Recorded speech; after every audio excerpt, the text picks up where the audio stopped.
Welcome to all of you in this class. प्यारे बच्चों, दो चर राशि वाले रैखिक समीकरण के अंतर्गत आज की इस वीडियो में हम आपको बताएंगे x अक्ष के समांतर रेखा का समीकरण। इसके बाद हम बताएंगे x अक्ष का समीकरण। इसके बाद हम बताएंगे y अक्ष के समांतर रेखा का समीकरण।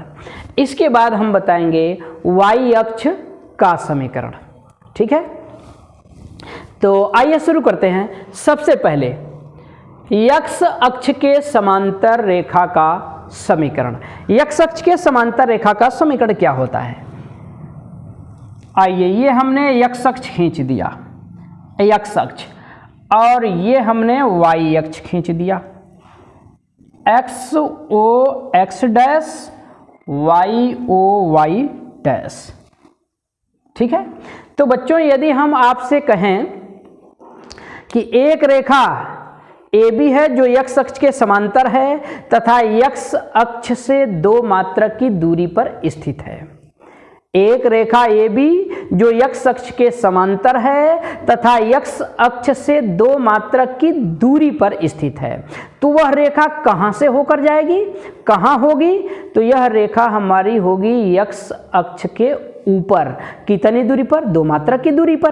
तो कहां से होकर जाएगी? मान लीजिए x अक्ष के ऊपर 2 मात्रक की दूरी पर स्थित यहां कोई बिंदु है, तो इसी बिंदु से होकर हमारी रेखा जाएगी जो x अक्ष के समांतर होगी। ये x अक्ष के समांतर रेखा है। इस रेखा का नाम हम अगर रख लें AB, x अक्ष के समांतर रेखा ये AB है और x अक्ष से कितनी दूरी पर स्थित है? 2 मात्रक की दूरी पर स्थित है। अब यदि हम कहें कि एक रेखा x अक्ष के समांतर है जो x अक्ष से -2 मात्रक की दूरी पर स्थित है, -2 मात्रक की दूरी पर, तो -2 मात्रक की दूरी पर स्थित रेखा x अक्ष के जो समांतर होगी कहां से होकर जाएगी? x अक्ष के नीचे होगी, x अक्ष के नीचे से होके जाएगी, ऐसे जाएगी ये रेखा। ये हमारी रेखा होगी जो x अक्ष से कितनी दूरी पर स्थित है? -2 मात्रक की दूरी पर स्थित है। ठीक है, मान लीजिए ये रेखा हमारी CD है। तो बच्चों हम आपको ये बता दें, दोनों ही रेखाओं पर बताने जा रहे हैं आपको। रेखा जो AB आप देख रहे हैं, इस रेखा AB पर जो भी बिंदु स्थित होंगे, उन बिंदुओं की कोटि जो होगी वो कितनी होगी? 2 मात्रक होगी, कोटि 2 होगी।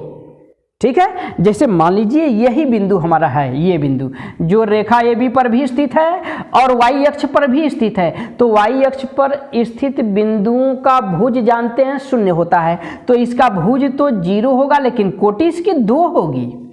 मान लीजिए यहाँ कोई बिंदु स्थित है, अगर इस बिंदु का भुज 2 मात्रक है, अगर भुज इसका 2 मात्रक है, भुज का मतलब y अक्ष से दूरी, y अक्ष से अगर 2 मात्रक की दूरी पर स्थित है तो x अक्ष से कितनी दूरी पर स्थित है? 2 मात्रक की दूरी पर स्थित है, अर्थात कोटि भी इसकी 2 ही होगी, अर्थात ये बिंदु 2 होगा। अगर इसी प्रकार यहाँ कोई बिंदु है, मान लीजिए इस बिंदु का अगर भुज -2 है तो कोटि तो 2 ही होगी, -2 होगा ये बिंदु। अगर मान लीजिए यहाँ कोई बिंदु है जिसका भुज -3 है तो कोटि तो 2 ही होगी, -3 ये बिंदु होगा। अर्थात इस रेखा AB पर जो भी बिंदु स्थित होंगे उनकी कोटि 2 मात्रक होगी, कोटि 2 होगी।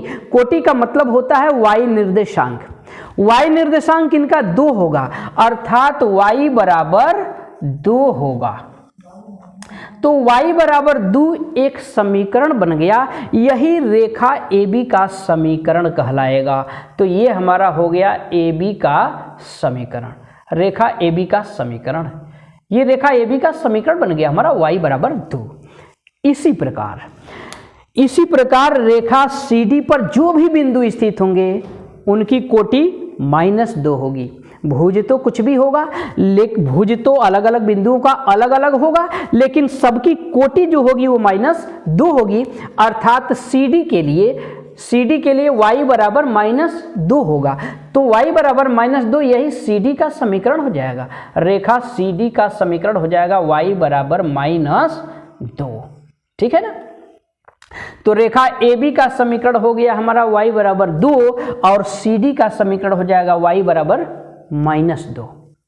अगर व्यापक रूप में इन दूरियों को हम b ले लें, इन दूरियों को अगर b ले लिया जाए तो रेखा AB का समीकरण हो जाएगा, AB का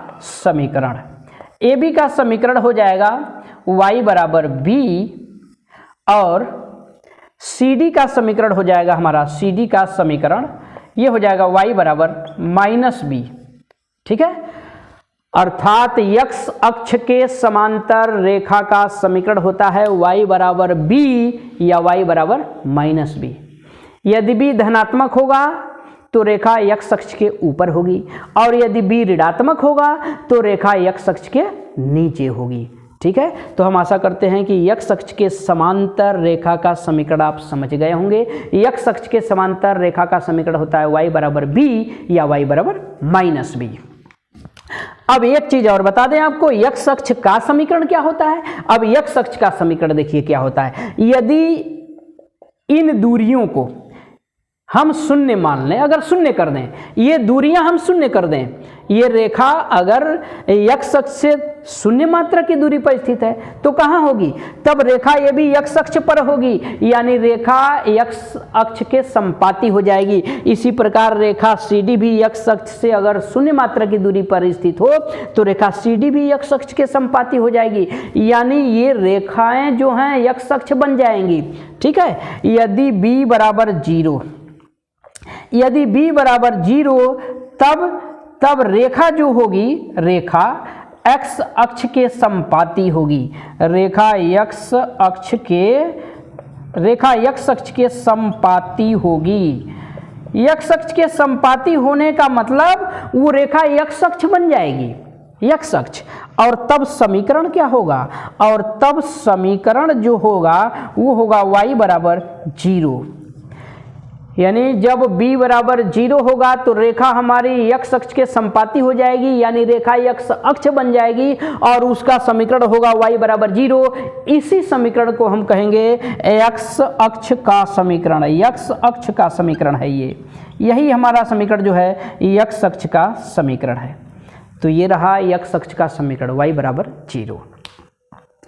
तो ये हो गया x अक्ष के समांतर रेखा का समीकरण y बराबर b या y बराबर माइनस b, और x अक्ष का समीकरण y बराबर 0। अब आइए चलते हैं आगे, y अक्ष के समांतर रेखा का समीकरण। y अक्ष के समांतर रेखा का समीकरण। अब y अक्ष के समांतर रेखा का समीकरण देखिए क्या होगा। खींच ले रहे हैं पहले हम x अक्ष और y अक्ष खींच ले रहे हैं। आइए, y अक्ष के समांतर रेखा का समीकरण। ठीक है, ये हमारा x अक्ष हो गया और ये हमारा y अक्ष हो गया। y o y dash, x o x dash. ठीक है, तो बच्चों हम आपसे यदि कहें कि एक रेखा AB है जो y अक्ष के समांतर है तथा y अक्ष से 3 मात्रक की दूरी पर स्थित है, तो किधर होगी, y अक्ष के दाईं ओर होगी। और यदि हम कहें कि एक रेखा CD है जो y अक्ष के समांतर है और y अक्ष से -3 मात्रक की दूरी पर स्थित है, तो y अक्ष के बाईं ओर होगी। अगर रेखा AB y अक्ष के समांतर है और 3 मात्रक की दूरी पर स्थित है तो y अक्ष के दाईं ओर होगी 3 मात्रक की दूरी पर। ऐसे रेखा हमारी जाएगी। ये रेखा देखिए, ये रेखा हमारी बनेगी। मान लीजिए रेखा AB है और ये y अक्ष से कितनी दूरी पर स्थित है, 3 मात्रक की दूरी पर स्थित है, y अक्ष के समांतर है। इसी रेखा की अगर बात की जाए, यदि हम कहें कि रेखा y अक्ष के समांतर है तथा y अक्ष से -3 मात्रक की दूरी पर स्थित है, तो y अक्ष के बाईं ओर होगी ये रेखा होगी। तब रेखा ऐसे होगी हमारी। ये रेखा मान लीजिए ये रेखा CD है हमारी, ये CD है। ये कितनी दूरी पर स्थित है, y अक्ष से -3 मात्रक की दूरी पर स्थित है। ठीक है, तो बच्चों हम बता दें रेखा AB के लिए पहले सुनिएगा, रेखा AB पर जो भी बिंदु स्थित होंगे उनका भुज 3 मात्रक होगा। कोटि तो कुछ भी होगी लेकिन भुज 3 मात्रक होगा। जैसे मान लीजिए यही बिंदु है जो x अक्ष पर भी है और रेखा AB पर भी है।